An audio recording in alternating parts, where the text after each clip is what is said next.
my son want me to grow waves back. I think you should. Looks I nice. met you with waves. Yeah. I think that would be nice. I used to have the whole little 360 joints. We can grow our hair back together. I don't know. I dig the bald look. Like I'm itching to go shave my head right now. Itching? I'm ready to go shave it. All right, I believe we are live. Y'all let me know what y'all see. Okay.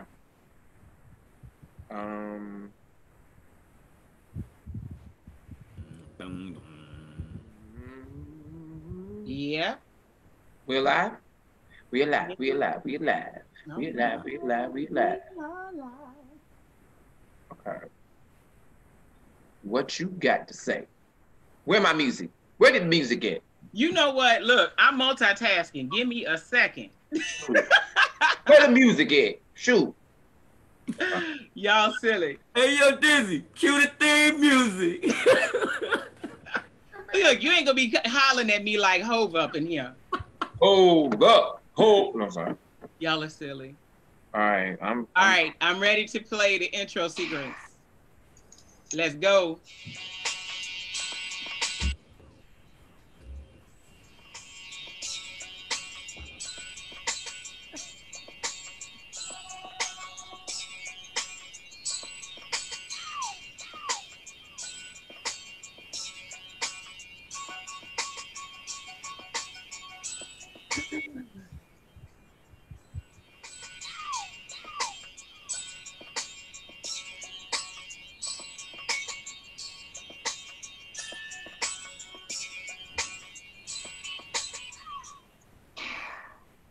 Hey, what's up, y'all? It's your girl Dizzy from What You Got To Say. We got going ahead and getting these watch parties set up, y'all. So give us a brief second because I wasn't paying attention. I was too busy bobbing my head.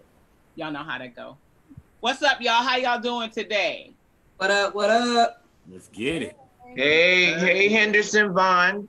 Yes, WODU, Old Dominion University representing online.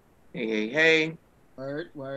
Come on for the universities and colleges coming on to watch What You Got to Say. Spread the word too. Yeah, that's right. Share this. Generation Z. Sending at them love and hearts. I appreciate you, sir. Thank you so much. Lord, why is this thing giving me an issue? We're about to get in. Everybody trying to do a watch party. I can't do a watch party. Everybody getting into the gig. That's right. Boom. There we go. Bam. How's week been? Say what? I said, how's everyone's week been? Stressful. Busy. Uh-oh. What happened? We lost Greg. What? It's been busy. Yeah. Yeah. Mr. Traveling everywhere. That's why we missed you last week, boo. I know. New York City is kind of scary. I think that's another thing that people don't realize. Like, it looked like a new version of Skid Row. Wow, really? Why? It just, going down to Times Square and just like, the big lights and all that kind of stuff. I saw so many homeless people. And, of course, New York, you're immune to anything, but it was like almost every other block. It was just a lot. It was just more than I've ever seen for that particular area. And then I had to think about it. Broadway is closed, all these facilities that cause entertainment, a lot of people out of work. There's so many people asking for help, and not just, the regular. You can tell it's a freshly new face that has to be in the streets. If you know what I mean, if you understand what I'm saying, like you can see when someone's been in something for a while, and you can just see when there's something fresh, and you can see the fear in people's eyes. I mean, it's still New York, it's alive. It's a heartbeat kind of situation. But when I was down there just trying to be excited, in the little break that I had, because I was there for work, I just saw a lot, which made me super, super grateful for Virginia, actually. Really? Because, for Virginia, it's trees and houses and homes, spaces, places. I cannot imagine in this time being in New York and having to survive or live because you're already crowded. So just imagine that kind of energy of fear and hopelessness and being in that kind of environment. You know what I mean? Right. So it was very interesting, for me to see. So I kind of left actually feeling grateful for what I have, who I am, So sometimes you have to go outside of yourself to see your blessings. I like that. I like that. Yeah. So it's cool. It was cool, but it's still pretty though. The lights are, there's no other place that illuminates like that, It's just so pretty. Word. All right. Uh-huh. I think we're good now. I think everybody's watch party, everything is good now. Are we good to go? Hey, Mom. Mom online. I'm sharing it to all our little podcast pages as well. So, all right. So we're gonna so now we're gonna do the end. We're not playing the music again. We just gonna start talking. There's Greggory. Tyrone Gregory's on his way back. Hey, Tap. Look, if you ever notice, we was trying to stall for time to get Greggory back.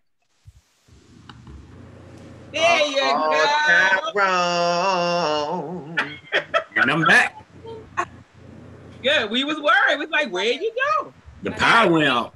We didn't even go all around the room yet. I was waiting for you to come back. All right. So, hey, what's up, y'all? This your girl Dizzy back for another episode of What You Got to Say. What You Got to Say. I got my crazy co-host in the building. What's up, Miss Kela Mahogany? Hey, y'all. Ready to get this going. All right. And what's up to my girl, cool Candice? What's up, y'all? I'm chopping up. If you didn't know, I don't know, Candice, did you go back and watch the show last week? Because last week we definitely was like, time to chop it up. We did it for you since you weren't there. We did that for you. All right, what's up, Mr. Tyrone Greggory? Hey, gang, let's get it. Let's go. And what's up, Mr. Cabana Blaq? Look, we done already got Lance on the line saying, oh my goodness, Cabana shaved, looking like a much younger, good-looking version of Eddie Murphy. Well, I appreciate it, and I accept it. And yes, I am that dude. I'm doing good. I'm on a little secret mission. So y'all get to see the process of the beard coming back. Yeah. Word. All right, so today, our discussion. We know it's been in the news. We know it's been everywhere in the news, on social media, in your face. I mean, just everywhere. We want to openly discuss the Breonna Taylor indictment verdict case as a whole. This subject, I believe, has been weighing a little bit on everyone's heart because there's just so many factors. It's like, oh my God. And it's a different case to have to look at, and it's a really sad outcome. But we really want to talk about from the beginning what we've been told, what we've seen in the news. Look, I'm a Googler. I read the indictment. I mean, I'm looking at everything to make sense of a tragic situation the best way that I can. So. The first question actually that we have listed is obviously is rest in peace to Breonna Taylor, but did any of you expect a different outcome than what we have been delivered? Not when they started barricading and preparing and, canceling vacations and extending overtime and all this other stuff to prepare for the decision to come in. We knew we should have known exactly what they were going to do. You should have known it was going to go awry at any point in time. You can expect anything you want to expect in any situation. I guess for me, I thought that there could have been hope until the family settled or something, I felt like at that point, not knowing a lot about law, but when you settle for stuff, there's another agreement that happens behind the scenes. Like when, celebrities are in trouble. Hello? Can you hear me? Uh-oh. Can y'all hear me? Yeah, it's like everything kind of Froze up. froze up. Okay, go ahead. Okay, so what part did I leave off? You like for the law? Yes, I'm not really familiar with the law, but Okay, yeah. so I'm not familiar with the law, but I do know like when celebrities are in trouble, say the cops are in trouble would be celebrity quote. If they can strike a deal of settlement, then in the behind scenes there's like gag orders, there's like lesser offenses to them. So once that happened, and I don't know their situation because a lot of people were getting upset and mad at the family, but I was like, you have to understand that there's so many things that happen when you're dealing with tragedy, and this family doesn't even have a chance to grieve yet. So sometimes people they're just so tired and worn out that but when that happened, I was kind of just like, I felt like, well, nothing's gonna happen now because it's like the settlement happened. So I was kind of sad about that. I don't think Black people as a whole are tired. Yeah. Because it seems like this just continues to happen, and at I can't say no point in time, but to this point where we are, it seems like nothing's changed. Nothing's going to change. Almost as if we're supposed to get used to this, or we're supposed to expect this. Mm-hmm. I know, in other situations, people are like, oh, well, expect the worst. At that point, if you have no expectation, then you can't be disappointed. But it's like, where's the humanity in that? Where? Right. Okay. Like you asked, you said, do we expect something different? Like I said, you can expect anything you want. Outcomes are going to be the outcomes they are. And in this situation, I mean, just like Candice was saying, it's like, what change is happening? There's no change happening. No matter how much people are protesting, no matter how, with the indictments that didn't happen, you know what I'm saying? Like, nothing's changed. Nothing has changed. And it's only frustrating, Black people even more, but it's like, until we organize and really try to make an outcome that we want to see happen, nothing's going to change. Okay. But let me say this though. I'm at a point where we are doing more than enough. When it comes to this particular situation, all hands have been on deck for this Breonna Taylor, like almost to the point where, and I'm just being transparent, because there's other people that are getting killed, like extremely. But we have to have a focus. And we have focused artists, celebrities, Black celebrities. A lot of people have truly focused. And to me, what is baffling is that she worked in the uniform. So you would think there is something even more aggressive about a resolution for her. But I feel like it's almost like they're laughing and being deliberate that she's in a uniform and she's a woman and she's Black. Like, I look at all the cases where some sort of, I don't know, I can't even say we got what we wanted, but something happened, and at least we were like, okay, at least we got this. Because that's what happened with us in our culture. We'll go, well, at least we got this. No, at least. We need to have all of it. And I feel like when we say, and I agree with you, Tyrone, it's just that in this particular situation, I feel like we have done more than enough. It is just, it's wrong. And Candice said humanity. There is no way around it. Y'all went into this place and you killed this woman. Regardless of how we can like stitch it up or try to shape it up or try to fix it up, she didn't have a gun. And we don't even know if she was like, they said in bed, like that makes it even worse. It's like she wasn't in even the framework to commit quote a crime. So it's like, I just feel like we have to force them to recognize us more so than anything else. They have to recognize that Black people are human people. We're a powerful people. And I know that they know the powerful part, but it's almost like, oh, gotta be careful with my words. But civil war is at hand in a different way. Like, we as a people are about to rise up. If they keep it up, It's just only another way to go, because we're not going back to being slaves. And that means that a fight has to happen. And that's what I'm slowly seeing, is that you're causing a civil war with a community of people, a race of people, instead of just, recognizing us, allowing us to be in the fabric of the flag of America. You're saying, no, we just don't want you in there. And that's just unacceptable. So that's what scares me the most, is that we've really done a lot, and it's not enough for some reason. Okay. So I agree with every statement that's been made on this within my crew. Okay. When it comes to legal cases, sometimes I have a tendency, and it's gonna happen this time too. I have a tendency to be the person in the room with the unpopular opinion. Mm-hmm. I'm not a lawyer. I did not go take the bar, but I do have my bachelor's degree in criminal justice. That's what my degree is in.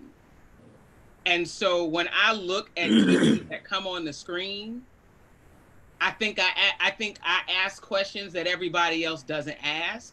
And to some people, it may not even be relevant.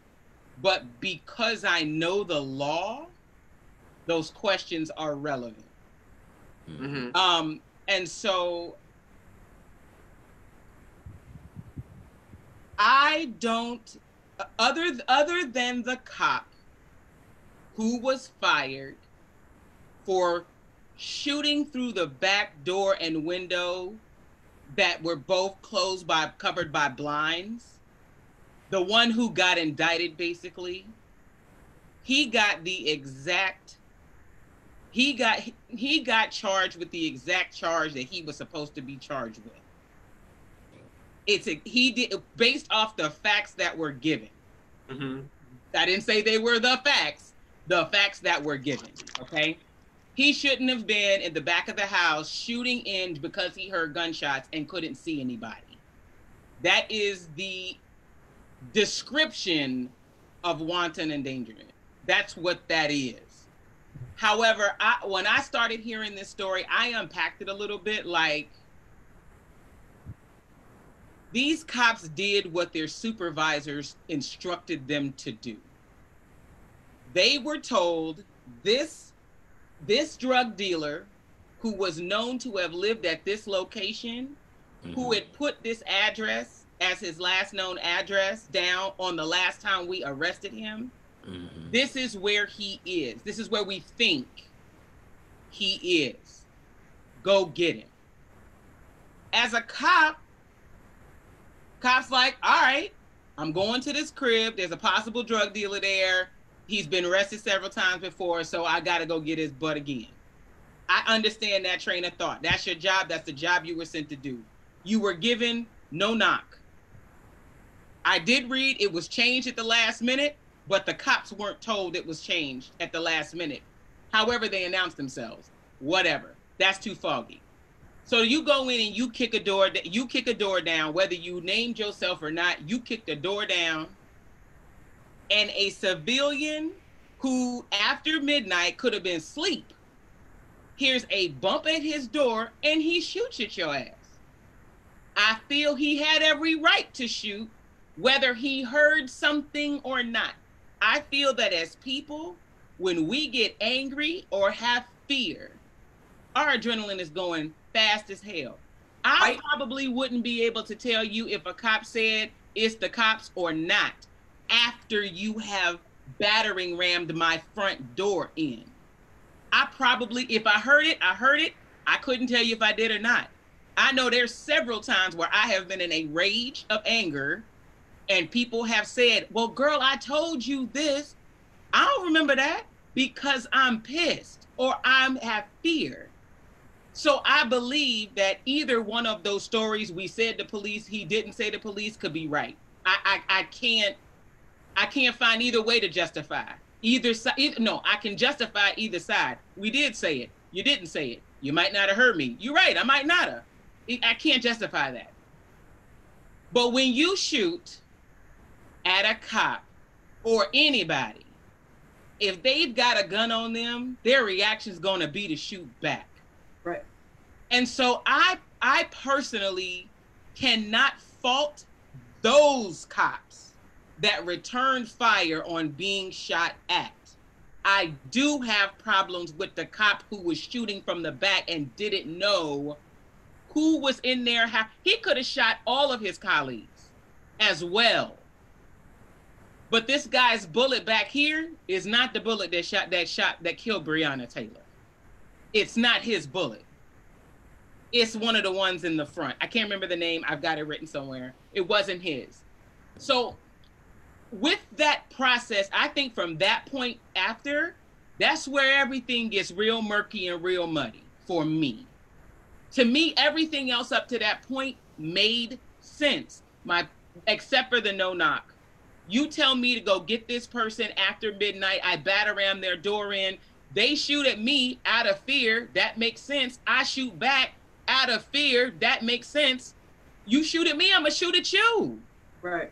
I cannot see anyone telling me they're not going to shoot back into the darkness after you have been shot at. I disagree. Well, that's fine. That's fine. But here's the pieces for me where it gets murky. You saw this woman shot and nobody rendered aid, but they rendered aid to their colleague.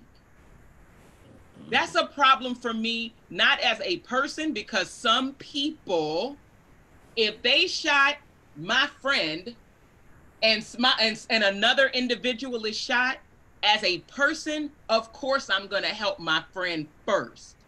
Right. But as a cop, your job is to render aid. It didn't take all of those cops to render aid to that cop. Someone could have helped Breonna. But they didn't care. I know. They didn't care. The other piece is, if you arrested her boyfriend for attempted murder like they tried to charge him with, can you tell me how this boyfriend was able to make the 911 call to the ambulance that came and got Breonna? He made that call, not the cops. He made that call. There's 911 transcript of him saying, I don't know what happened. It is crazy in here. They shot my girlfriend. How are you able to make a 911 call if you arrested? Number one, they didn't come looking for that ex-boyfriend that lived there. When they came, they actually came knowing that they were coming to Breonna's house. Yeah. They knew they were coming to Breonna, and the reason why they had a no knock was because they knew it was her, and they said, well, she's not going to be dangerous. So that's why they announced themselves. But even the neighbors said they did not hear not one police announce themselves. Right. But then they battered around, and they knocked on the door, I guess. She said, who is it? Battering ram, this is the boyfriend statement. Battering ram again, then they bust through the door. And then that's when the boyfriend shot. Correct. So, and he thought the person coming in the door, breaking down the door, was this ex-boyfriend. So this is what gets me though. Why, if y'all doing a raid, when I've seen on cops or anything like that, once they ram that door, they all go rushing in like SWAT. But he shot. They shoot back and keep going in. I know. I agree. But these people didn't. Right. You shot at me, I'ma shoot back. They all went to go render aid to that one cop. Right. Someone should have rendered aid to her as well. Even though the autopsy says under a minute, because of the artery they hit, she would have been dead anyway. I still don't feel that negates the fact that someone should have gone and rendered aid. None of it makes sense at the end of the day. Say it again, Candice. That somebody should have tried. No one put forth the effort. Someone should have tried. But Agreed. That's the Agreed. thing. Yeah, I think that the main thing is, to me, you see the power of racism in this more than anything. You see the value of how they do not care. I don't know how many videos I done seen in the white neighborhood versus the black neighborhood videos with the cop in the same situation with the same type of people, and they just addressed it differently. You don't go to anybody's house at midnight thinking it's going to be okie dokie. And if you already know that this person is, it bothers me because they know that she was the uniform. She represented a certain part of the community that they know. You know what I'm saying? Like, it's killer, according to them, so they don't care about that. She was they don't care about it, but to me, and this is just me, you know, I feel like that's where the biggest racism comes. I'm gonna say it again: uniform, black, and a woman, all negatives in a lot of times in that cop arena. They can be some, and that's not all of them, but they can be some really, really straight up ignorant, downright bastards. And I hate to say it like that, but I've seen it, I've heard it, and how they degrade women that of any color, how they degrade women that are black, and how they degrade us as a people, you know, in that job. My sister was a firefighter. The stuff that they would say to her, the stuff that they would make her do on purpose, lifting 2 dead bodies up on ladders, this black bitch, like this, she went through a lot being a black woman in the uniform, so forth and so forth. And I feel like those details carry heavy because people pick and choose who they want to be happy for and who they want to hate. And just like you said, do you feel, so I've asked a couple people that, and people who are listening, I see your comments, I promise I do. We're gonna touch on those points because Anita made a really good point about civil and criminal law, and they don't intertwine. Do you feel if you took all the race away out of this situation and just looked at what occurred, do you feel that the outcome would be the same if everybody in the situation, if you didn't know the race at all of this situation? And again, I'm saying just looking at what facts are presented, period. Would you be as passionate about this as you are because it's Breonna Taylor? I know that I would be passionate, period, because I feel like even if you took out race, once again, if she's a woman, I already know what it is.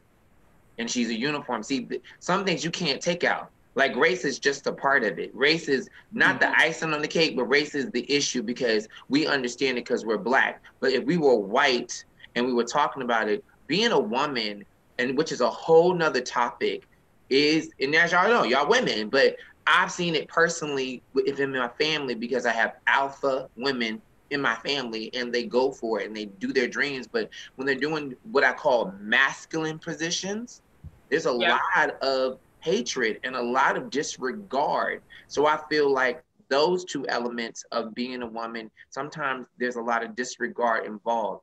I do agree with you as far as like what you said, the breakdown of the facts and them coming in and shooting, but they didn't follow all procedure. And that's the thing about cops, this bothers me. They pick and choose how they follow the law. Right. You cannot pick and choose how you follow the law. You have to follow the law. And I'm even looking at, George Floyd, it's just like, he picked and choose how he wanted to do it. And then he decided to put the knee on him, knowing that that's not the law. That's not how you restrain somebody, but you chose in your mind that this is how I want to do it. And that's what I'm feeling like. They pick and choose what is right and what is wrong. And and the judge and the people that are doing these cases, I think the better example, even though the other cops may have not done it, they all need some kind of consequence because it sends a message of you're not going to be allowed to watch someone else do wrong because other cops can make other cops responsible. And that is another bigger issue is that other cops do not make cops responsible. They sit back like they're in an audience watching a game and cheer them on either silently or aloud. And once we can turn and say, are you going to tell your brother or your sister in the uniform that you're wrong? Then we'll be good. But then that fear that we talked about when we did our cop episode, as far as like the good old boy, fear of reprisal, right? It's crazy, but we, you can't get in the position and not fulfill it. Like if I'm gonna teach, then I need to teach. I can't pick the children that I want to teach good stuff and then neglect the other children because, well, they're not up to my standard. And I think that's what I'm seeing. I'm just really I am so I'm still very conflicted about this case. Yeah. I'm conflicted. I like George Floyd, I had no question. There's certain other cases that I've seen of, there was no question. Yeah, that was the cops. That's fucked up. This one for me is not just, I'm conflicted because I know what the laws are. I'm aware of what the procedures are supposed to be for the cops. And I just don't see those cops reacting any other. I'm talking about prior to, up to her being shot. This is what I'm talking about. Not after. Up to being shot, I do not see, other than the one in the back, I don't see how if these cops broke protocol in the way they administered the warrant for who they were coming for. So go ahead, Kela. I think that is the problem, is that there are laws, there are procedures, and there are processes that get us to this point where something like this can happen. And we are then trying to talk about what the process is. And the process is wrong. You can't say that a person can stand their ground and defend their home and have a gun and say that police can just go into any and everybody's house if they're serving a warrant. Those two things can't exist at the same time. Because if this is why the boyfriend was left off. His name is Kenny. This is why he was let out, because he wasn't wrong. He was in his home and he was shooting in self-defense. Now, if the military can be deployed and be able to shoot and not shoot people in an instant like that, when they go up into a house, they can't just shoot anybody. This is why I can't support the fact that the cops will shoot back just because somebody's shooting at them. So it's rules of engagement.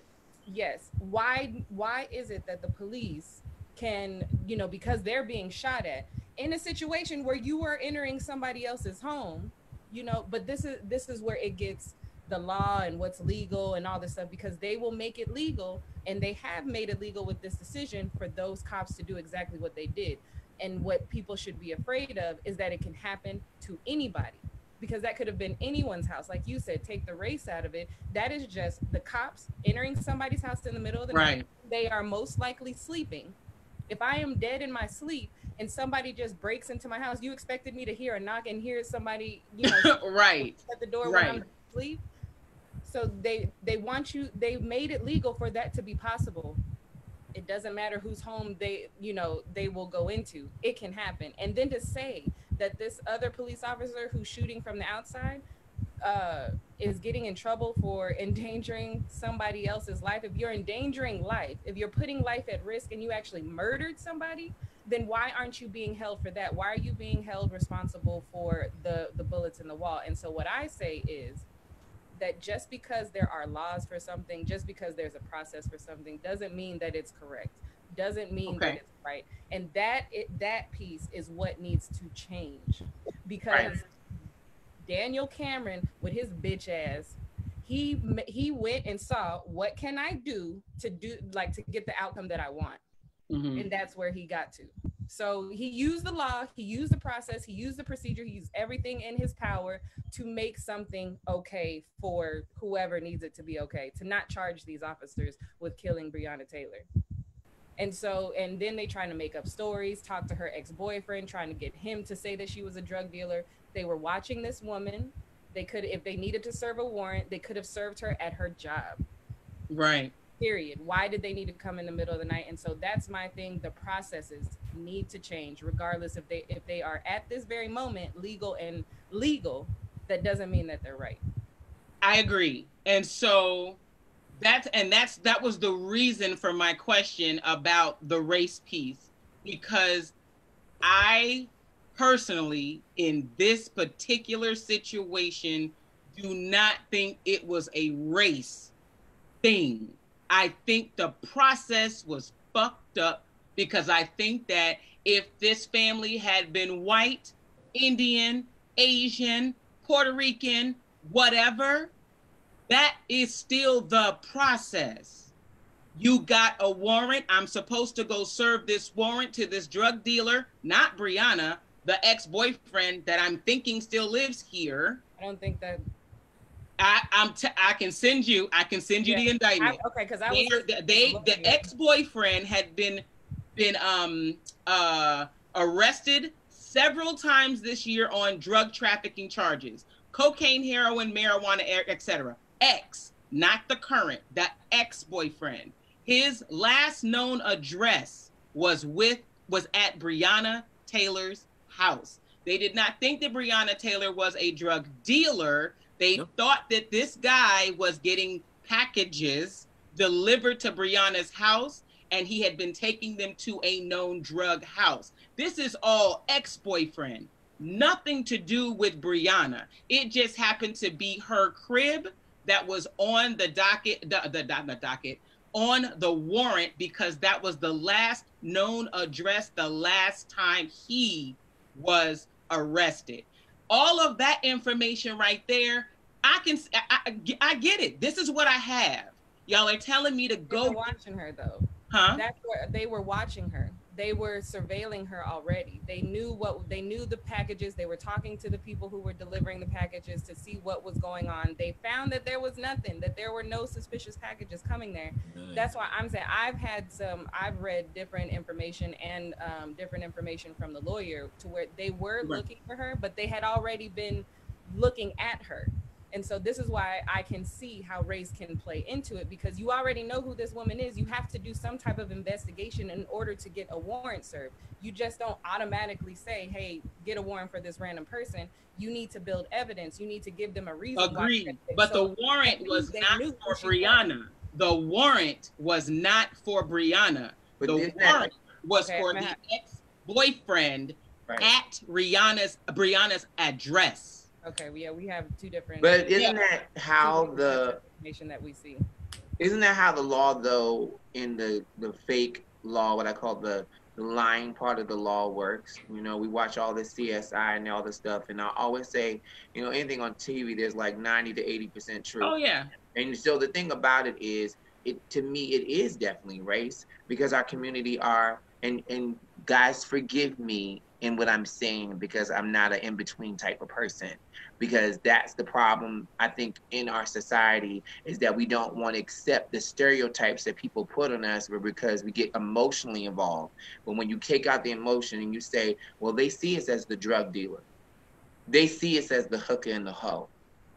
So this wouldn't happen because they don't see Luann Summers as the hooker and the hoe, or the girlfriend that's holding the drugs. Suann Summers may be the madam, or the professional political politicians that come and get their rocks off. But Breonna, Shaquana, Shakita, all these other things that they want to put us, they label, and that's a stereotype, and that's racism. Because when you do get your warrant and you do get your information, there again goes the choice and the decision.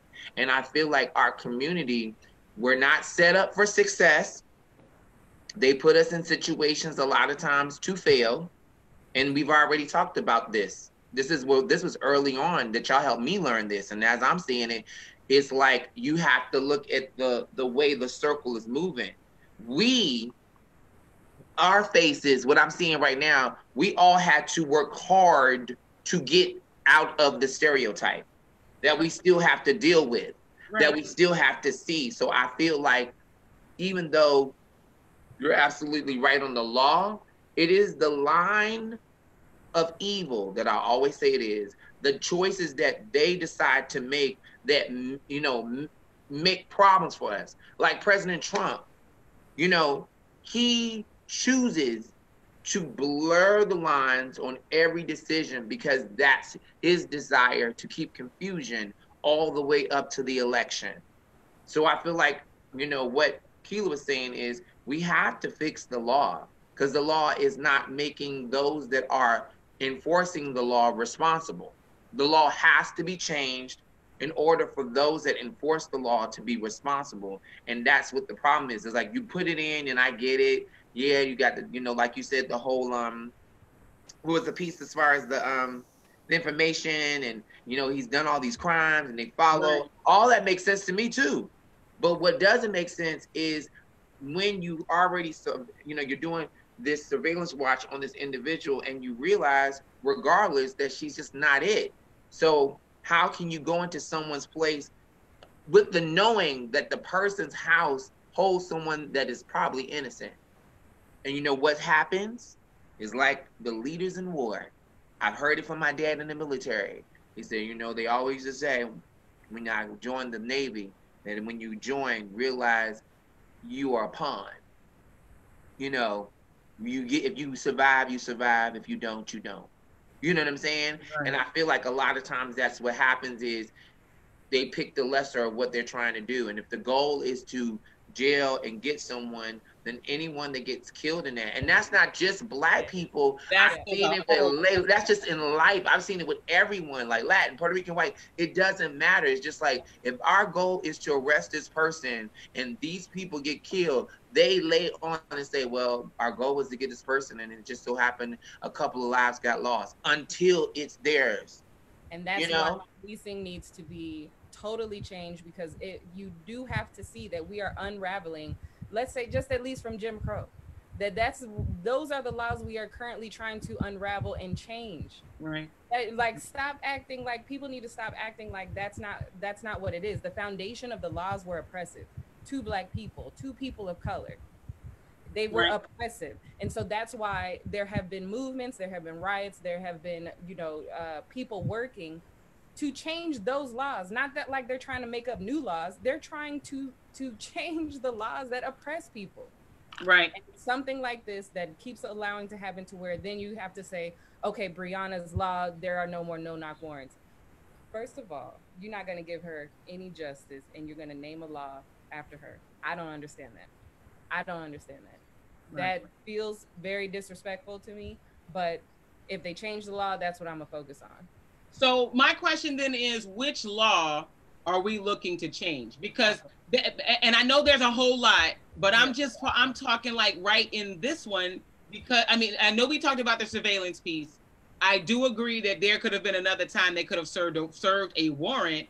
However, if they weren't serving to Breonna, then I'm not sure when they were supposed to serve the warrant to the person they thought was in the house. So my question is, if they're serving a warrant to her ex-boyfriend, how good was their investigation when he hadn't even lived there for years? That's my question. If they're looking for the ex-boyfriend, it's not about him. Well, true. Okay, you're talking about from surveillance. You're talking about from surveillance.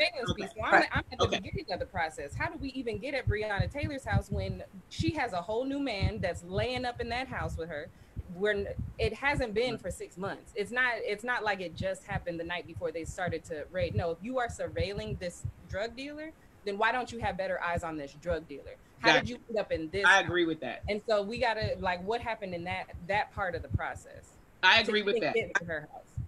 I agree with that, because you're trying to, if this is the person that you've been looking for, if the surveillance that you've been doing has you following him on the west side, and let's say Breonna lives downtown, how did you end up at her house? Yeah. Although you can say, like, okay, well, his last known address was her spot. Cool, I understand that. Then let's surveil her, or let's surveil her house. Well, we haven't seen him coming and going in her house for the past 3-4 months, so don't live there no more.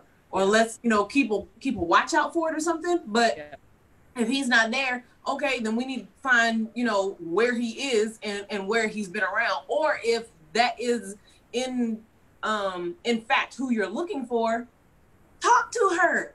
Hey, where's your ex? We're looking for him. Where's his whereabouts that you are aware of? Oh, well, I haven't talked to him in like 4 or 5 months. After we broke up, I now have a new boyfriend. I don't see him no more. I have no more dealings with him. Right. How would that have been? Yep. At that point, we wouldn't be in this situation right now. But I don't believe. Yeah, right. They were looking for him. That's why when the information that I read was that they knew it was her that they were looking for. But you know, what I mean, I like if you say that I'm pointing at you like you right here. Like you right here. I hope this is you. You right here. I don't know who that is. But you know, they're saying that they were looking for him. I'm just confused about why they didn't get him. Right. And I mean, you have to think about it. I mean, not just in this case, but in several cases, you've got police that are going off of incorrect intel, they're going, the process is not perfect. It's not, and I'm not saying that policing or the laws, I'm not saying that any of that is perfect at all. I'm just saying that based off the laws that are in place, because for me, like I said, the reason that I wanted to do, I've never wanted to be a lawyer, ever. Although I'd be a damn good defense attorney, but I'd never wanted to be a lawyer. But I took criminal justice because I felt I need to know the law so that I can play the game. Because even back when I was in college, I was seeing stuff like this happen to classmates and so on. And I need to know the law so I know how to play the game. And what bothers me sometimes is a lot of people having opinions about what should have happened, but they don't know what rules you're playing. They don't know what rules they're playing by. And so that's why I said I kind of had to pick it apart, because based off what those cops were given, they did the job they were told to do. And they messed up after she was shot. I don't think they were messed up before. You told me to go in this house. You told me to get this guy.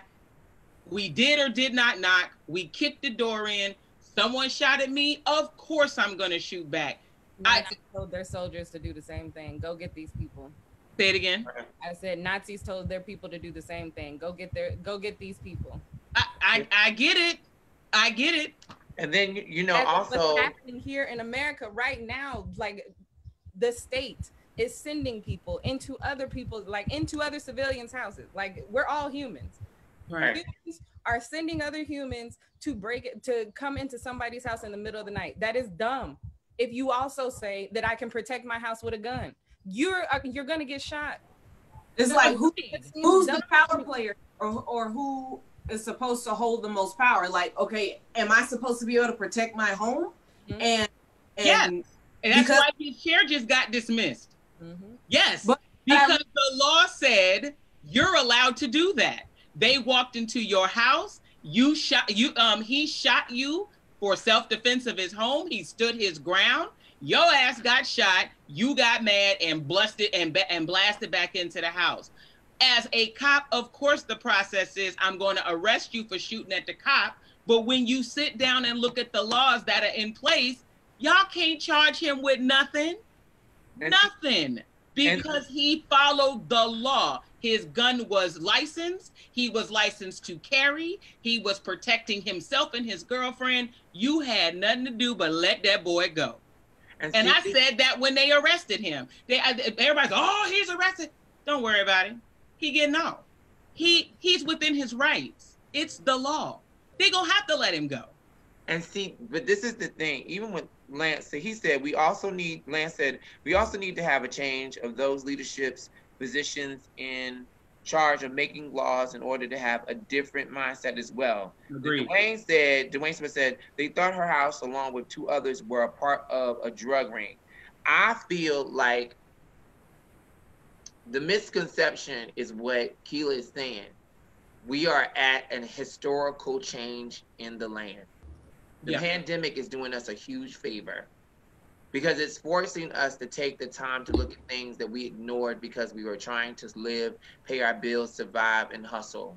It's a time where, even when we're watching this Netflix thing called Social Dilemma, where it's forcing us to recognize that we have focused on so many other things selfishly, including myself. Because we're all trying to, get our dreams, or all trying to get our goals. We can't always rant about woe is me. Sometimes you have to look at what is the me inside of me. And I feel like the pandemic is finally causing these discussions of change, because the earth is kind of basically saying, you know what? I'm about to destroy the sucker if y'all don't figure out what y'all gonna do.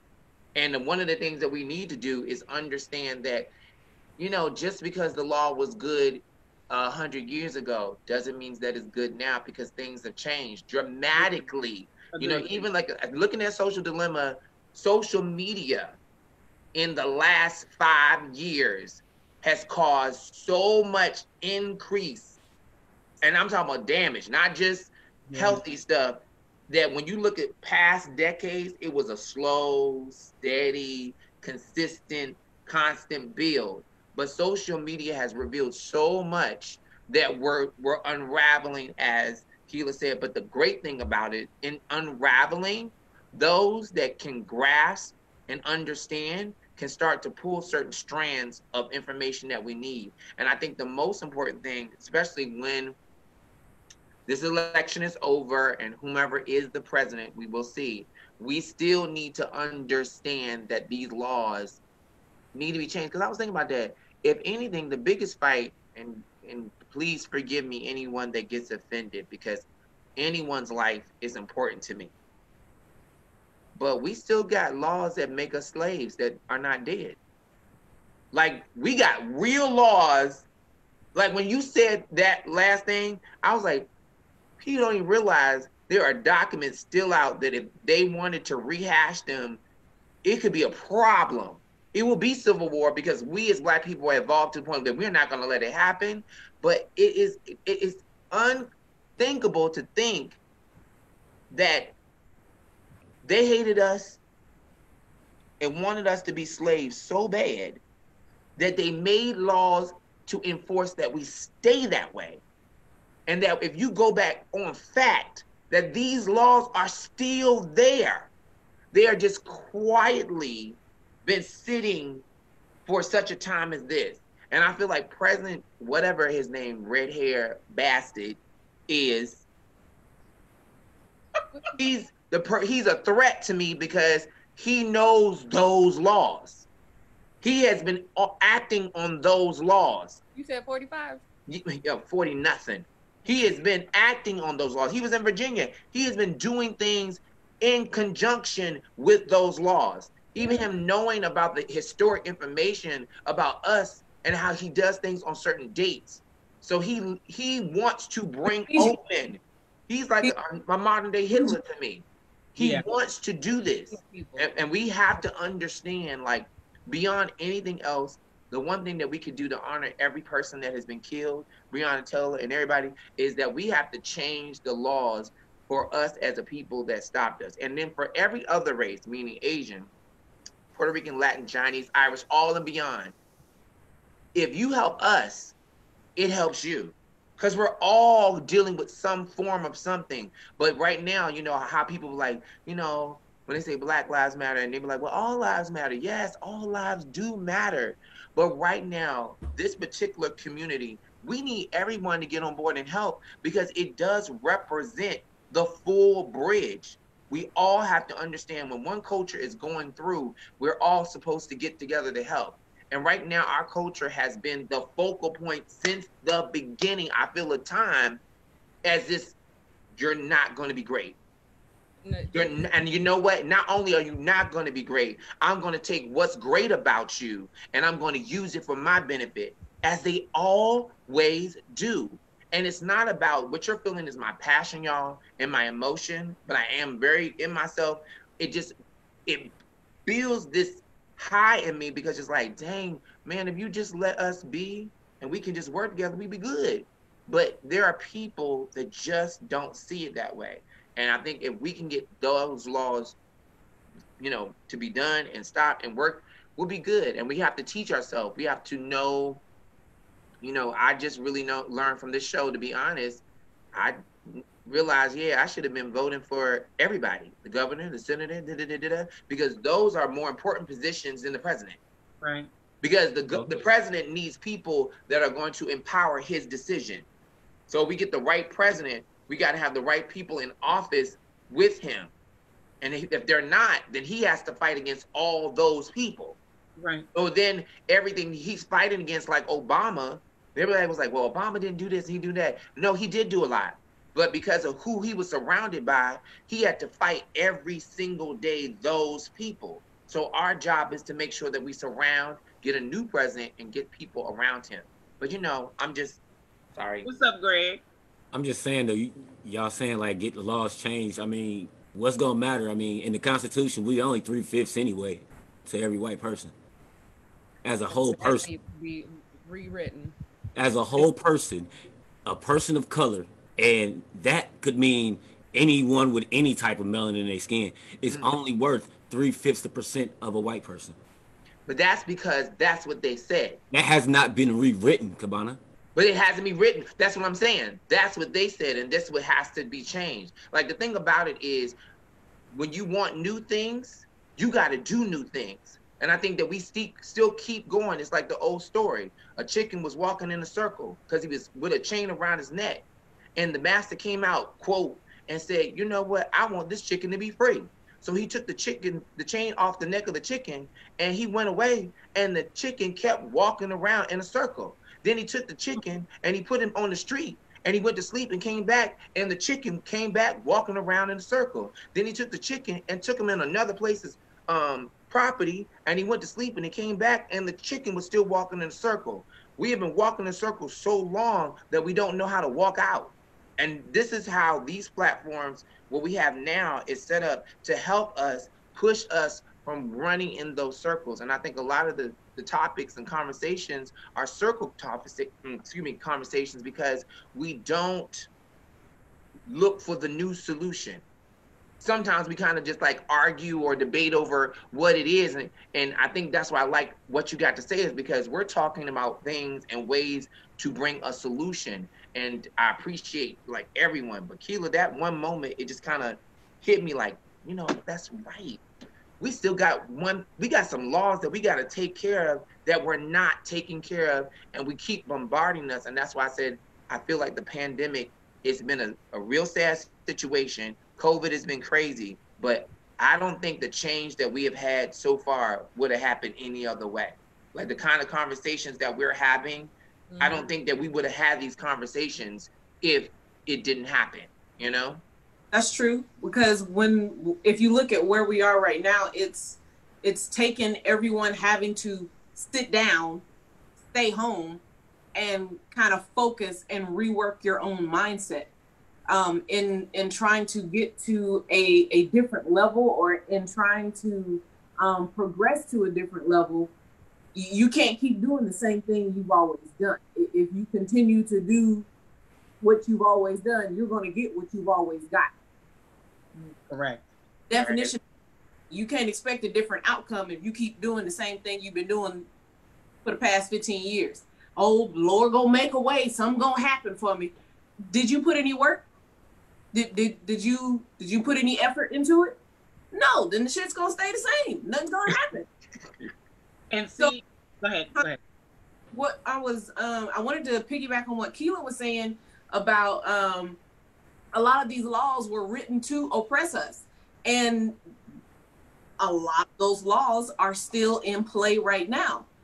You have some of those people that are in positions of power who are able to use those decisions and are using those laws to continue to hold some people or some races of people down, or to prevent some people from being progressive members of society. You'll have the folks that are still ranting and raving about the Confederate flag. Okay, you're talking about a flag, but like, well, that's my heritage. What heritage? You mad because you don't have slaves no more? Is that what you mad about? Because I'm not understanding what the big hoopla about a Confederate flag if another race of people is seeing that as oppressive to them, or is seeing that as disrespectful to them. Y'all want us to stop doing stuff if it's, you know, disrespectful to someone else. I understand, but if we're saying the same thing, why are we butting heads about it? Back in the day when Black people even first were allowed to be police officers, they weren't even allowed to step foot in the precinct. They weren't even allowed to arrest white people. You could only arrest Black people. Black folks, their police station was in like the basement of like a YMCA that was down the street or something. So with knowing that type of history that we're coming up against right now, you still have some of those white people who are still thinking the same way of what was happening when those officers first got the opportunity to be a police officer. Well, ain't no Negro gonna come over and arrest me. I'll shoot him first. Okay, whatever. That's on you. But let's look at where we are right now. Breonna was in her house sleep. No knock warrant. Y'all come kicking in the door. Of course, you're gonna wake up and you're gonna jump up. Click clack. Hey, wrong house, motherfucker. Where you at? Get out. But if no one's saying anything and I know somebody's in my house, I'm gonna shoot. But like they say, if you hit somebody, expect to get hit back. So if I shoot you, I'm expecting you to return fire, especially if you don't already kick my door in. Mm-hmm. But at that point, I'm just gonna keep shooting. Right. I'm taking some. If you gonna take me out, I'm taking some of y'all with me. He only shot one. He shot one time. They didn't give him a chance to shoot again. And also neither. Who would sit back and wait for that? All I'm saying is they act like he was busting at him. He shot one time. Then they tried to blame the shot that, whoever shot that cop. It wasn't him. His bullets were different than the ones that got hit, that the officer got hit with. So he shot one time. One officer shot 16 times. The other one shot 10. 26 times. Breonna Taylor was shot 6 times.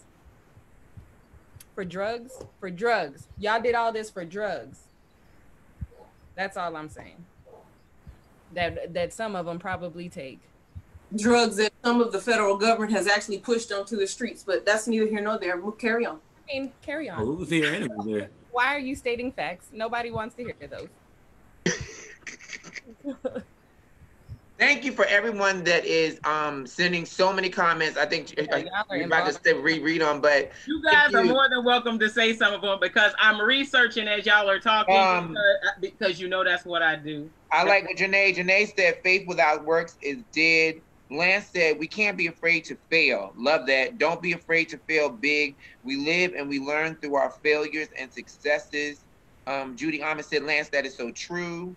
Janae said, the circle is the hurt and the damage that we were used to.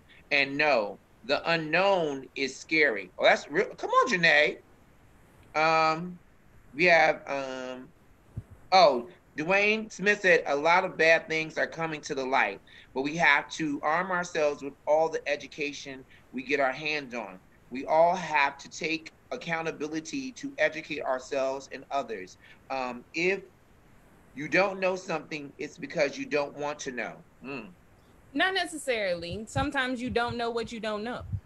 You know what I mean? But once you know it, then you can dive more into it. So I will get, like, some people just don't know what they don't know, what they're supposed to know. Some people have trust in their government, like I did. I had trust in the way that the police were going to act. I had trust in the way that the judicial, because that's what they said was supposed to happen. But that's when I was a child. So are you saying that there's known knowns, and then there's known unknowns, and then there's unknown knowns that we don't know that we know they're unknown? And you said it more perfect. And the funny thing is, I think that you said a good point. You said when you were a child, which goes back to this too. We are supposed to be taught to want to know. Like Dizzy is the inquisitive child that's a gift that God to me gave her. Because a lot of people don't want to be naturally inquisitive, because being inquisitive, it does mean that you might get your butt whipped, you might get in punishment. There might be different consequences. But I think kids should be taught to ask questions and to know. But that goes back once again that we're not being fed properly from onset. And that's not just Black people, because children of all colors receive the stereotypical racism of education, all colors. Like I think that humans as a whole are naturally inquisitive. They want to know these things, etc. I think that Kela's statement of you don't know what you don't know is 100% accurate. But I do feel that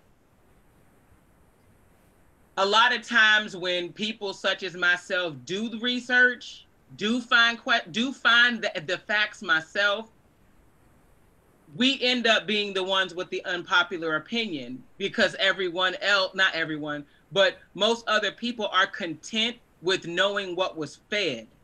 But see, that's the thing. It goes back to come back to the table, and like I said, I often have the unpopular opinion. I will always play devil's advocate just to see where someone else's mindset is. I don't have to agree with anything that they say, but I do feel a need to understand what their view. And that's why you shouldn't call it the devil's advocate, though. This is what I'm saying. The rewriting of how we have taught children is wrong, too. Some of it is amazingly great, but if you say that all human beings are inquisitive, yes, we are, then the moment that we are born, the adults that are teaching are the parents, which are the first educators. They are taught the comfortable way of being a human being. The uncomfortable way, which should not be the uncomfortable way, is what you say in being the devil's advocate, which should not be called the devil's advocate. You're just asking a question.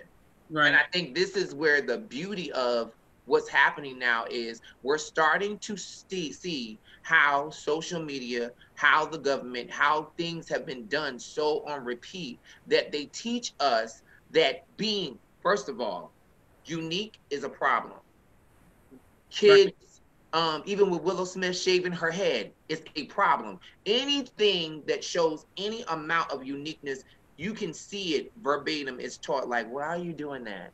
Or why are you asking that question? Or why do you want to do that? Or why did you shave your beard? Because I wanted to. You know what I'm saying? Yeah. Like you know, not because of this example, but it's to say like we're taught that any pushback is not good. Right. So we're not letting our human inquisitive nature like rise to the occasion. We're almost, creeping to it. It's almost like, even though Dizzy, I know you don't care, but I'm using an example. Sometimes we announce what we're about to do because we already know that there's kickback to it, when you should be like, shoot, I ain't got to say I'm a devil advocate because I got a question. But now I'm starting to realize in this conversation that we're having how much we have allowed us to walk around that circle. And just like Janae said about, what she say? She said about the circle is the hurt and the damage that we're used to and know. The unknown is scary, but the unknown is not scary to, a Dizzy or a Greg or Candice or ourselves. And that's why we get together in these conversations, because we're like, yo, take us to Mars, take us to Pluto, let's go sit on Saturn. You know what I'm saying? But most people are like, oh, hell no, I ain't trying to be on those rings. I'm not trying to be red. When I find them dope Mars bundles and bring them back, you definitely gonna be making some dope. Flame bundles, like having hair to have flames. I agree with what you're saying. I will say, I will send you a link, Kela. The boyfriend's bullet is the bullet that shot that cop. His bullet is the one. We're going to send some links to each other, but the boyfriend's bullet is the bullet that shot the cop.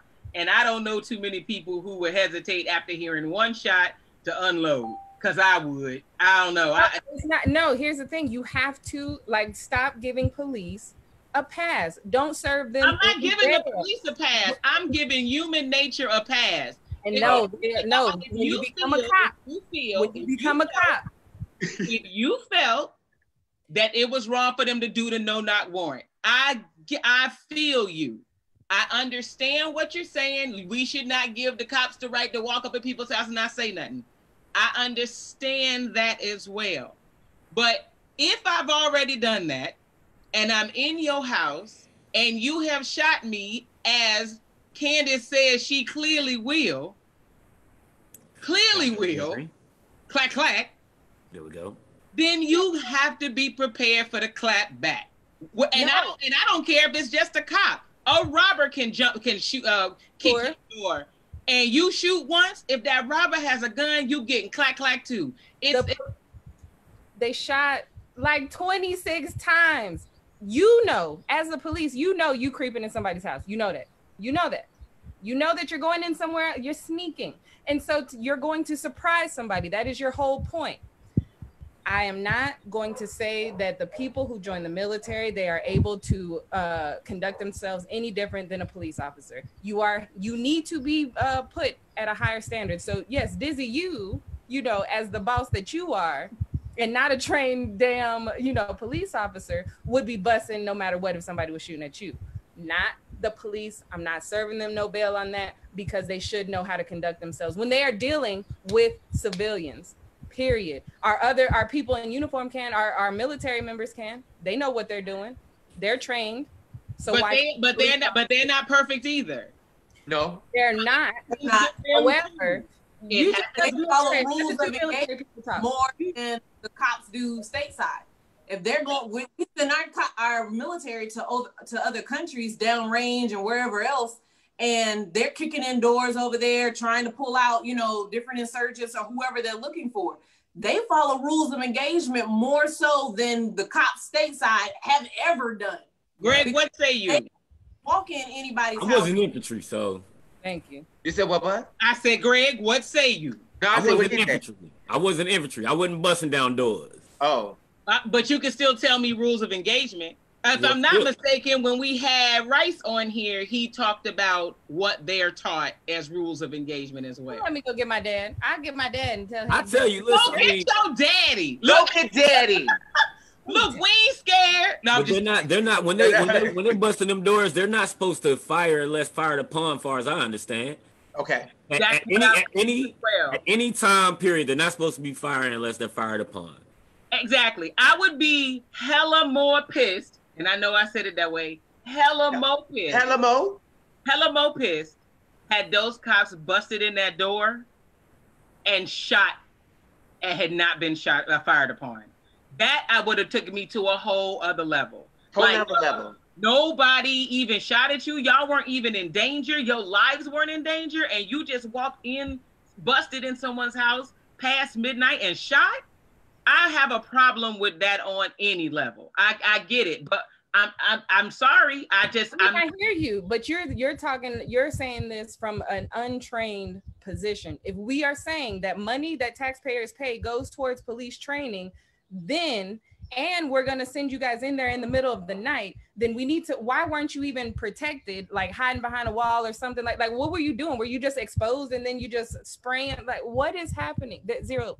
Like no. I really don't understand how he fired the shot from the doorway and she's inside the room and he didn't get shot. I don't understand. I was confused about that one too. Who are y'all aiming at then? They must have poor aim or they were very deliberate. Say it again.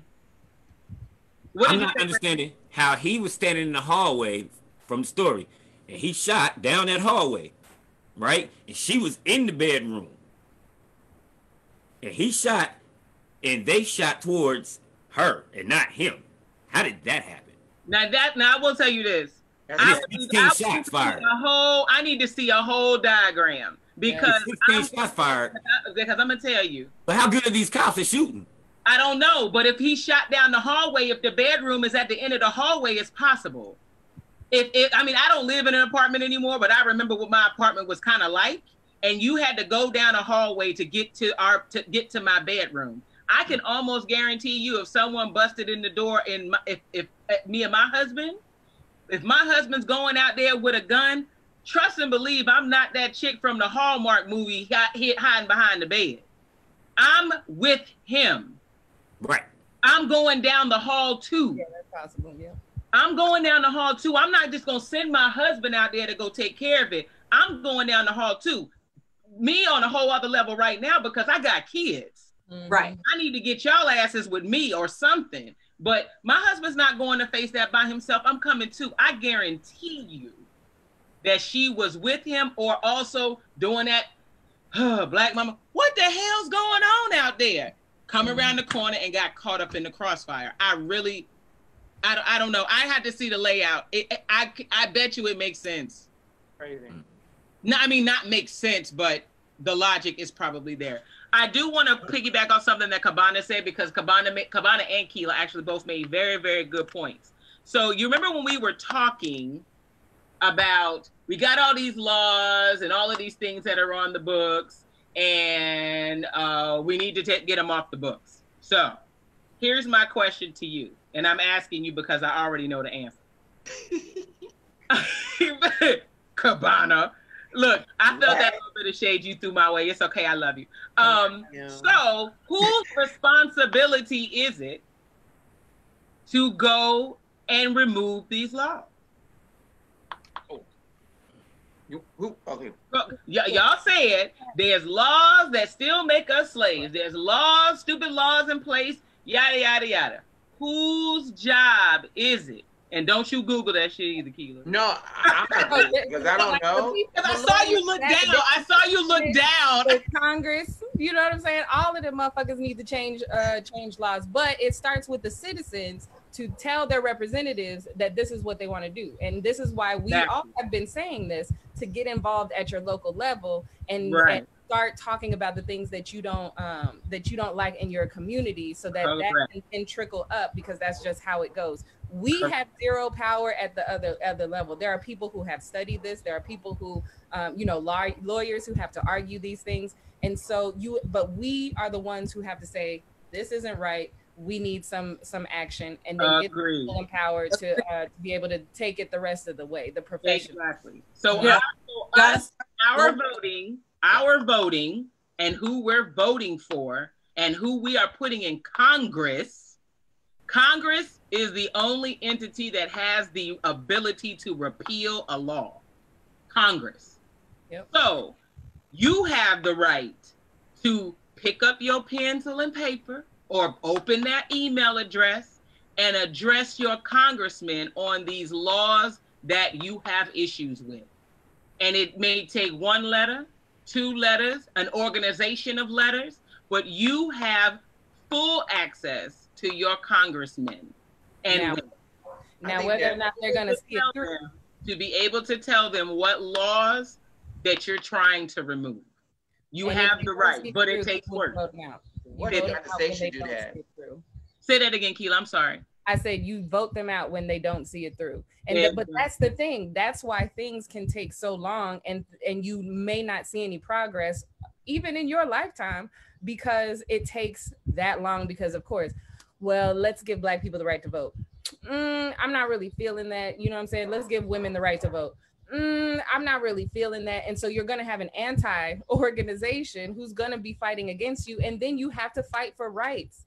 Then you are really, like, right now, it is a fight for human rights. And there's another side saying, nah, fuck that. We trying to empower. We trying to get these tax breaks. We're trying to, make sure women do exactly what we say. Don't get an abortion. Like, it's just, we're trying to assert our morals onto you. And it's like, really, people just want, like, people to live longer, have happier lives, and be treated equally so that they can do what they want. Life is hard enough without another organization coming in front of their faces and being like, fuck you, we don't want you to have these rights. And so we're going to lobby just as hard. Agreed. So, maybe What You Got To Say should be able to, maybe that's one of the things now that we are our own little mini organization and write up our own letter and put together our thoughts. We all represent a culture within our Black community that I think is important, and maybe we should put something together and see what happens. And, those that follow us can be great too. Why wouldn't NAACP be on this already? Right. Without doubt, they already are. There may be, just like there are other things that are happening behind closed doors that we don't know about. That may be something, or that there are so many other organizations that are all a part of it, but that's not one of the things that they're talking about in the forefront. It's like, hey, I know they're focusing on, Black Lives Matter and us not being shot when we're unarmed and whatnot, but we're also over here sending letters to our senators and to our different congressmen and our mayors and our governors of our respective states, like, hey, these are the different things that we want to talk about, or we need to have a lunch about this. Well, let's sit down and have a meeting about, the policies and procedures that you have for this particular law, or let's talk about the laws that you have in place that, when a cop does X, Y, and Z, what's the fallout for it? Let's talk about that. So there may be different organizations that are a part of those teams and that are talking about those and having those conversations. We just, not being a part of that organization per se, may not be aware of it. Right. Because think about it, and I'm pretty sure Dizzy she's the not box thinker, if that's the way that you can put it. But you got government that's gonna sit here and dangle this, or you have somebody that's gonna dangle the carrot right here in front of you, and everybody's like, "Ooh, look at that carrot," and Dizzy's like, "Well, who's holding it? Right. Why are you holding it? Well, where'd you get the carrot from?" Right. And then another thing is, what happened to me? And then another thing, the NAACP may be overwhelmed. A lot of times, we're in a place where all these leaders, and that's really another scary thing, even with the recent passing of I think the judge or the RGB. Yeah, it's our leaders are passing. That's dangerous. But we have allowed these leaders to be leaders for too long in a sense of respect. Like literally, we are not understanding human life is when you stress it out, you stress it out. And I think the NAACP is an amazing organization and we need it forever and ever, but it's also time to realize they may need help too. Right. There's a lot going on and you stressing out something and it's going to bend or it's going to lose its elasticity to bounce back. And I think that people like ourselves and new organizations that are forming in this pandemic, we have to stand up and we have to make things happen. And I think that's what's another thing, because I always get nervous when I see a leader from the past that's been doing it after decade after decade after decade, and then they die, and we don't realize, guess what? Our matriarch is gone, and the boat is about to sink. Right, right. So, I mean, do you feel that we're growing in? Well, I won't say we. Mm-hmm. I watched this. What are you doing, Greg? What's wrong? Right. I was showing you what the government do. I was drawing your attention somewhere else. Oh, I wasn't paying attention. I was like, I'm staying focused. I don't know what he doing. I don't know if he was doing the magic tones or whatever. I was like, I'm not gonna pay attention to that. I got something to say. I was just showing you how to go. That's what the government does, man. While someone is saying something that's important, they will draw your attention to something that's meaningless and means nothing. Right. I watched this movie a long time ago called Waiting for Superman. Uh-huh.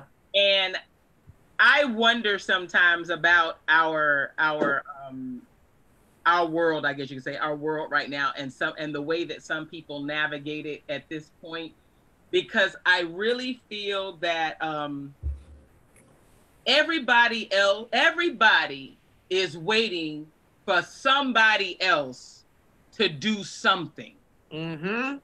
Yeah, and I say that piggybacking off of what you just said, Cabana, about these leaders.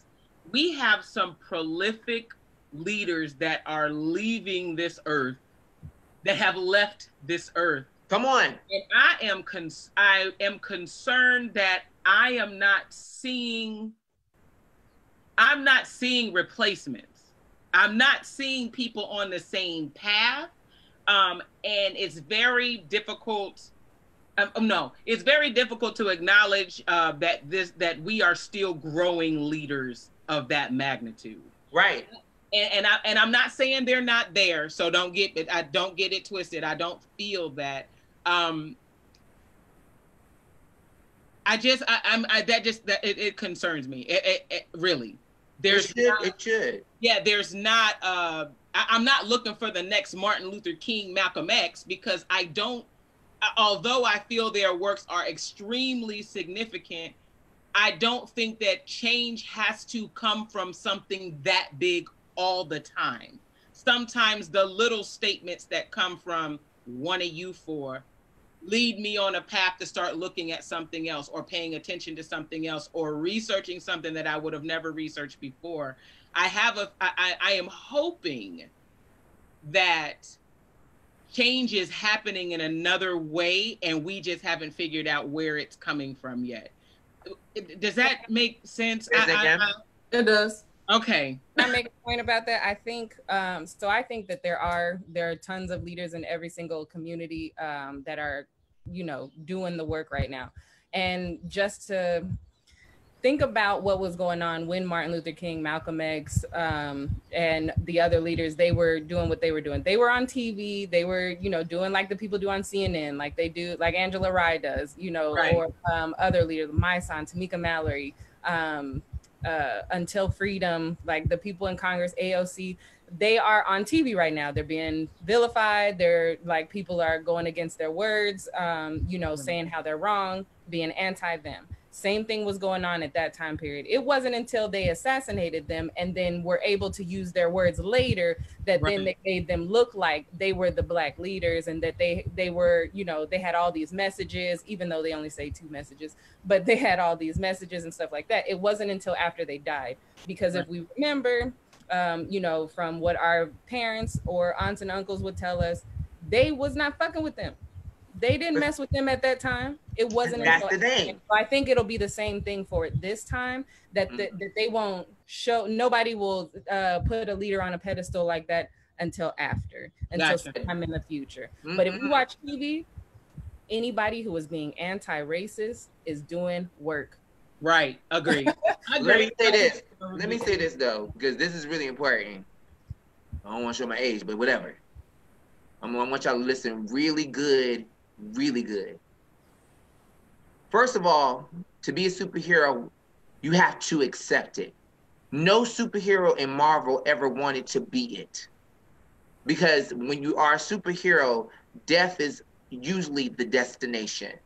Because you're fighting against things that can hurt you, harm you, and kill you. So that's number one. I didn't want to be a leader, but you got to just accept what God's given you, whether you praise God or not. Whomever in the inside, you know, because in your gut, you're going to feel a feeling. I'm going to use Billy Porter. Billy Porter is a leader. He's in his age, he's young enough, he's old enough, but he's fighting a real fight. Yep. Martin Luther King and Malcolm X, what they don't understand is they fought a real fight because they put themselves further than just the finish line. They put themselves in the land, the new place. I have a dream. They put themselves beyond what they saw and forced the world, even in their ignorance. James Baldwin, even in their ignorance.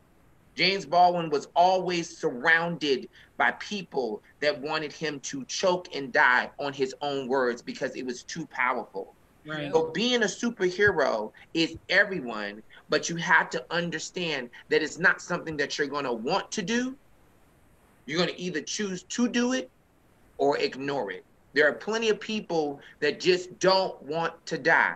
I said this long time ago. I've always had a fear about this because the thing about it is when you decide to open your mouth and to stand up for what you believe in and to stand up for the people that you believe in and what you believe in, then you are saying basically, come what may, I stand. And all these people that we look at, even, what's his name? Oh God, his name fails me, with the straight hair, Black dude, he's older, doing for years, comb hair. Al Sharpton. Al Sharpton. Whether people talk about him, but this man has done it since the time I was born. Ain't changed nothing. And still in people's deaths, he stands up before anyone. I'm telling people out there today, if you don't accept what you feel in the inside, we are in trouble. I'm telling people today, this is not the same that it used to be because we didn't have social media. We didn't have the power. Yeah, we were on TV. Yeah, people vilified us, but we are under an insurmountable of exposure that's bringing an insurmountable of judgment. And the judgment that comes is causing people to be afraid. Because if you think about my mother and my father, they were not born in this. Yeah, you can have a little bit here and there, but we didn't have. They had phone on the wall, no cell phone. Yeah. They had TV. They had radio. You walked to the concert. Now people can watch a concert. Concerts gone out of play because you see it too much. We are in the too much generation. But we're in so much of a too much that we get so overwhelmed, that generation, I'm not overwhelmed, the Generation Z gets so overwhelmed that they don't know how to step up because they don't feel like they can do it. And what we have to remind people is you can do it. You just have to understand, unfortunately, in your time, because I'm a part of their time, but in your time, you have to face so much critical critiques that it's ridiculous. It doesn't even make sense how much we judge ourselves outside of racism. Like if you took away racism, you took away sexism, and just had people just looking at stuff. The comments that people put on people's feeds are pure evil. Like pure evil. They're not even nice. And I don't understand it, but I do understand. I don't want to minimize, because a lot of times people like, well, they did it back then. It's the same thing now. It is not the same thing now, because if it was, trust me, we wouldn't have some of the problems that we're facing and where we're going. We're going into a food shortage. We're going into a coin shortage. We're going to have a mental collapse starting October 1st on Facebook, when these musicians and artists cannot perform live and do their covers and all this music. Music and entertainment is the only one thing that's been given peace of mind. Trust and believe. Mark my words. I'm telling you right now on this screen. After October 1st, 3 weeks later, when we come back to talk about it, I'm going to show you something. It's going to be crazy, because people's peace is being challenged. People's humanity is being challenged. And right now, more than ever, my passion as a leader is coming up to the top, because I realize if I don't say anything, if we don't say anything, if we don't stand, then we are in jeopardy. Like, it is a problem. And anybody that, not to say anybody can't disagree with me, because, this is an open discussion. But for me, if we don't recognize that now, we got, because I think everybody's little, what is it called? Government to go, or your little whatever check they're going to send you, and it's going to run out by December, and you're going to still have to do some paying back. And in January 2021, if you ain't build no LLC, if you ain't find no sole proprietorship, if you ain't figure out, and I know Dizzy proud of me because I didn't do this kind of stuff. If you don't get your business straight, you're going to be just like the people that I saw in New York laying in them streets. Right. We got to get it together, y'all. I'm so sorry, but I get passionate about that. We just started the roundabout. Look, I was about to say, okay, well, there you go. Mr. Cabana has started the roundup and roundabout. So close out, Breonna Taylor. Greg, what you got? Listen, period, point blank. Just God bless to the family. I don't have anything to say on the subject of the situation. I just want to say, peace to the family, and that's it. Gang, gang. Love y'all. Miss Candice? It's still a lot to unpack, especially being that this is still continuing. And it's not just the onesies and twosies. It's happening, in so many different arenas and so many different areas. It could be any one of us. It could be any one of our family members. It could be one of our children. My God. But all I can say is y'all try and stay safe. Instead of the fight or flight mentality, do your best to try and think through a situation. When adrenaline is flowing, conscious thoughts aren't the first thing that pops up. But in order to make it out of any situation alive, do your best to try and mentally see, where you could end up or how you want this to play out. Peace to the family, condolences to them, to all the other people that have been, stricken with this foolishness that's still plaguing the Black community. Being in 2020, as fucked up as this year is right now, right. You would expect for us to not still be dealing with what's going on And you would think that, you know, okay, we should be past, you know, everything that was happening in the 60s, and we should be past stuff that was going on in the 70s. But here we are, still dealing with it. So that's why we're saying, you know, laws need to be changed. Write letters to your congressmen, write letters to your senators, show up at your city council meetings, vote in every election that you can. Don't let, you know, governors run away with elections, whether they think they can steal it or not. Georgia. Georgia. So Georgia, y'all tripping, man. Y'all tripping. Yeah. Y'all stay safe. COVID is still out there. Wear your mask, wash your hands, wash your ass. I love her, man. While they're doing their schoolwork, they need help. Many blessings to these teachers, because I don't know how y'all do it.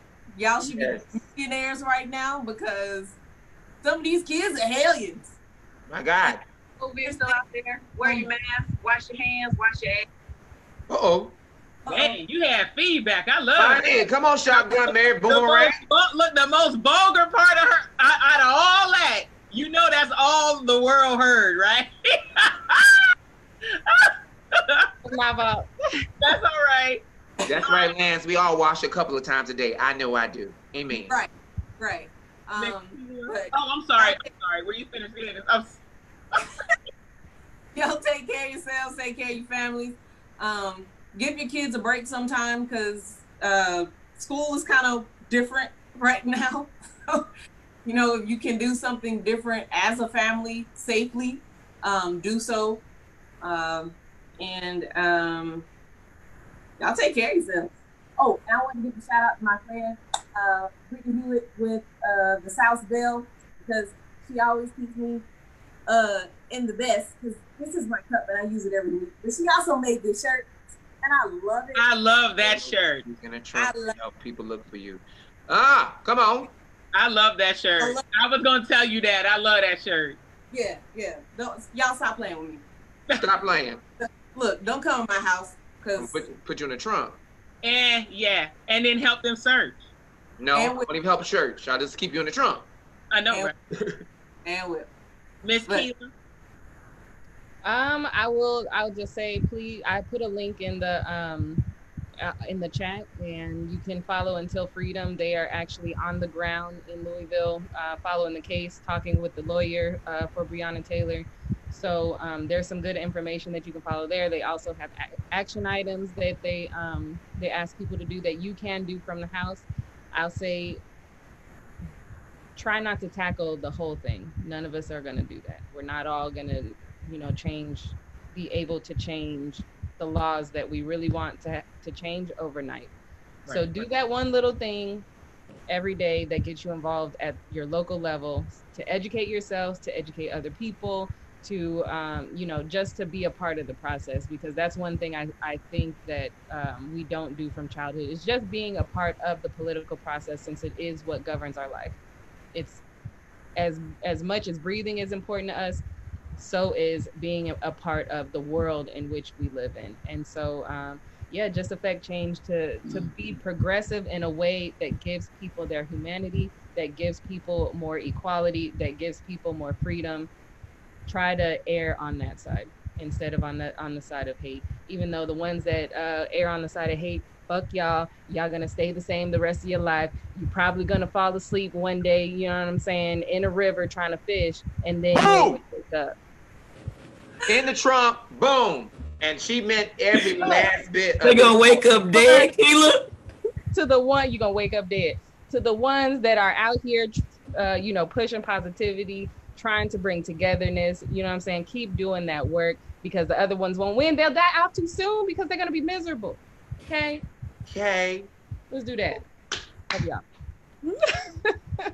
Kela. You gonna wake up dead in a river.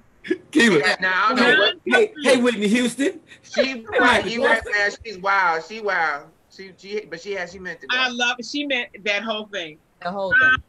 I got a question real quick. I don't mean to cut you off, Dizzy. the lawyer that's been working with everyone, has he gotten any convictions yet? Because it seemed like he just keep getting his folks settlements. Who are we talking about? The lawyer, Breonna Taylor's family's lawyer right now. He's working with Floyd and Ahmaud Arbery. Has he gotten any convictions yet? Because it don't seem it seemed like he's just getting settlement and then everything get pushed under the rug. Maybe that's the key. I don't know if it's getting pushed under the rug, but it just may not be getting the national attention. So I would just go to his Twitter to keep up, because he does post a lot, and so maybe you'll find some things there. Right. He's only one person too. Like the state is gonna do what the state is gonna do. Right. Like they do have the most of the power. And those are layers that we don't see. And I think those, like I said, those settlements come because sometimes those families are like, well, maybe this is the best thing to do and get something. Because two different things. No, hold on, because y'all going into what I was gonna say. Oh, sorry. Let's end it. Look, I was gonna say that. Oh, go. Okay. So, go ahead, Red. In 2018, 996 people were shot and killed by police officers. In 2019, 1,004 people were shot and killed by the police. As of August 30th, 2020, there have been 661 deaths by the hands of the police. I'm aware that there are issues. I'm aware that there needs to be change in policy, process, and law. I agree with that. I do ask that we as human beings stop vilifying the families of these individuals who have lost mothers, sons, daughters, etc. When they receive those settlements, it is their damn money.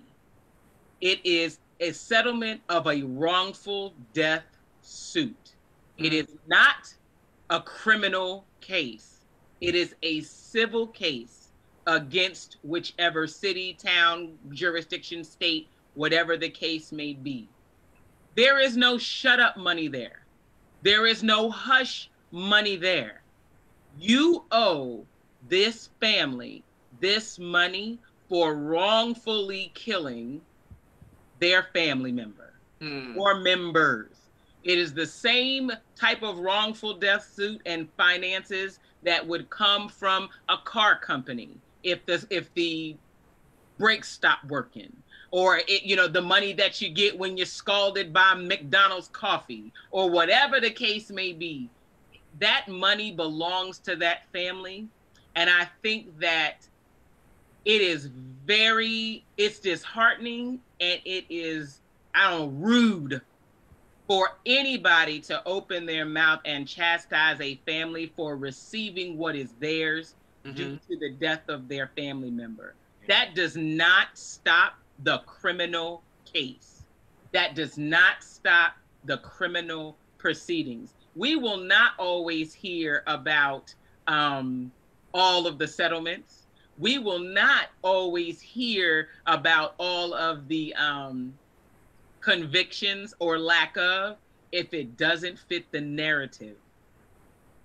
That doesn't mean it doesn't happen, and that doesn't mean it's not there. I highly suggest that whenever an old case comes to mind and you're like, hey, whatever happened to blah, blah, blah case, search for it. I guarantee you it's out there. The answers of what happened was out there, but it doesn't fit the narrative, and they figure that you're over the outrage at that point.